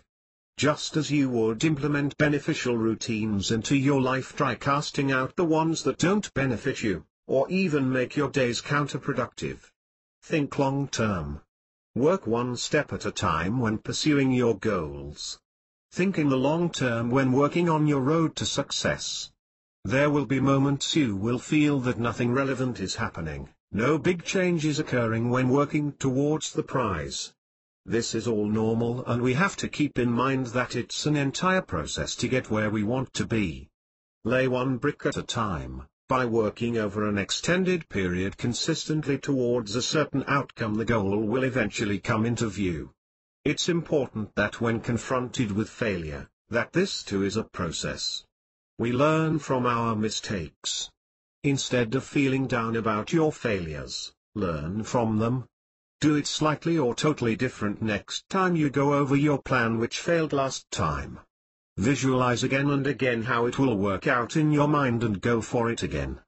After failure comes success. Make sure you have a firm base when working on your goals. This means that you need to do the little things that need to be done in order to reach the bigger or higher things you want. This relates to anything in your life really, starting from working on your personality, emotions, physical appearance, relations, discipline, anything you need for you to feel good about yourself in order to take action and to pursue your goals. Being honest with yourself, as I mentioned before, is one of the things you have to do. Once you start doing that and acknowledging your shortcomings, you can work on yourself in an upbuilding fashion. Focus is crucial. Focus on the task at hand with your total undivided attention, one task at a time, until it's done. The important part is the part you need to do in order to get to the next level of your progress. That's why you should divide your plan into smaller plans/tasks which you systematically work through. Use affirmations to stay goal-oriented. Implement the methods I gave you in the chapter on positive affirmations. Write down what your goals are on paper or post-it notes and place these all over the house, preferably places you visit multiple times a day like the bathroom or kitchen. Make sure you have one note in your bedroom, and make sure it is the first thing you see in the morning when you wake up. This will greatly increase your focus on this subject during the course of the day. Make sure you also read the note before you go to bed at night, and visualize yourself where you want to be, and make it as lifelike as possible in your mind. Make the subject sink deeply into your subconscious mind, by repetitive visualizations of what you wish to achieve, or the person that you want to become. These methods will remind you constantly what needs to be done until it becomes ingrained in your mind. Autosuggestion is a powerful thing when used wisely, and can point you in the direction you want to go more easily than without. When visualizing, expect the outcome to happen. Don't just try to make yourself feel nice for a while by visualizing. Know that the picture you have in your mind is going to happen eventually. Make the outcome you want inevitable. Make sure you put yourself in situations, so that it becomes inevitable that you will make progress. Baseball player example. Do this with other things that you are hesitant about also, so you can't change your mind later and ruin your progress. Hesitating about something means you haven't thought the whole thing through, or you are scared about the undertaking. You are out of your comfort zone. This is a good thing because learning takes place outside of your comfort zone. Don't waste too much time on hesitation, soon you will overanalyze it, and make it into a big deal in your mind. Make sure you have a certain implementation speed with doing the things you actually want to do. Being inert is the last thing you want. You need to keep yourself flowing. Life is a process. Go with the flow, you learn by doing. Throw your hat over the fence. Remember this saying when you are running into obstacles on your way to your goals. Meaning once you've thrown your hat over the fence you have no other choice but to climb the fence to obtain your hat. Visualize the road ahead and control your emotions. While visualizing about the outcome you want, I have also mentioned it is wise to visualize the road towards the outcome you want. It is of great importance that you visualize obstacles that might present themselves along the way to your outcome. Visualizing this makes you anticipate certain problems, obstacles and make you think of ways to deal with them or work around them. Do not let setbacks get you down. As I mentioned before, setbacks are a part of the process. Learn to handle them without losing your composure. Once a problem presents itself and you feel certain emotions swelling up inside of you, pay attention to your breathing to make yourself calm. Hold your breath for a couple of seconds and exhale, and do this till you feel calmer and start to think clearly again. We make the worst decisions in an emotional state. Keep this in mind. Getting all worked up about problems is not only a waste of time but also of energy. It is just another distraction hindering us to reach our goals. Nothing productive comes from it. Just feel whatever you feel, know it will pass, and get back in the saddle and go for that prize. When we attach too much emotion to something, it creates a snowball effect. The emotion that is attached to the subject gets bigger and bigger, until it gets a life of its own, and soon we can't help but get into a certain emotional state, once we get confronted with the thing that ignited the emotion in the first place. It's more efficient to deal with the emotion in a logical way before it spirals out of control. Try to be aware of your emotions and thoughts as much as possible, and try implementing this as a routine in your day, by checking back to yourself now and then, about how you feel, and why that is, and trying to take control of your state of being by controlling your thoughts. Be honest to yourself. Being honest and analyzing yourself is so very important. You have to analyze yourself from an objective point of view, which isn't easy for most of us. We are very protective of our identities, the one we call I. We often don't want to admit to ourselves that we have weaknesses. You need to admit, at least to yourself, that you have certain shortcomings, as well as we have our positive character traits. The faster you do this, the faster you can change yourself for the better. If we thought we were perfect as we were, there wouldn't be much happening in your life and on this planet. Live in the now. Live in the now, be aware in the moment you live. We are often entangled in thoughts about things that needs doing or what someone said that upset you or any other thing going on in your life. We aren't often aware of the moment we are living in because of this. We think of how we want our lives, about what could have been and times past. Being aware can boost your productivity greatly. When we bring ourselves to full awareness in the present, the moment we are living in, we can give the activity that we are doing our full undivided attention and notice things that might not have been noticed before, because we go on autopilot when we are not living with our awareness in the now. Once we take charge of our awareness, we see how we can do things differently. If it is tasks or chores we are doing that can be done differently and more efficiently. And even the thoughts that enter your mind repetitively can be changed to being more productive, by controlling the way you feel and act towards the tasks or people.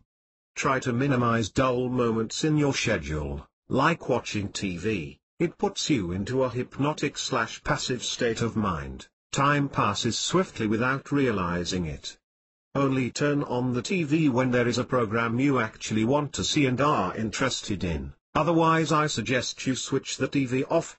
Doing things that include you being active and productive is a good way to live in the present. You will see that you will be a much faster learner once you start becoming aware of the things you are doing in the moment, and how it makes you feel, or not feel, and why that is, and how you can enjoy the fun moments in life by just being present in the moment, enjoying them, instead of burdening yourself with thoughts about occurrences in your life. It makes doing even the little chores more fun once you do things with full commitment and awareness. The Buddhists call the method of living in the moment mindfulness. Mindfulness is the ability to see things as they really are, without the cloud of feelings, prejudice, or even mood. It can be used to find and maintain a sense of gratitude toward life. Be aware in the moment of your feelings and the responses of your body and mind. Meditation is a great way of getting in touch with the present of how you feel and think. Read the part on meditation in this book, if you need a reminder of how it is done and what it is good for. Every great achievement began with a thought. Know that every great achievement began with a thought, an idea. Our thoughts are the guiding lines of our lives, and determine where we are going on our journey through it. By using visualizations in the right ways we can set the course we want to walk in live. It is a very powerful tool used in combination with the other methods outlined in this book. Once you put all the right pieces in place, the question isn't if you will get to the point where you want to go, but when you will get there.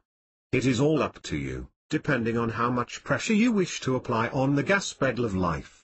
I hope that this book will be of good use to you in achieving your goals. I advise you to reread this book over and over, until you are actually applying the methods described in this book. I wish you a life full of growth and happiness.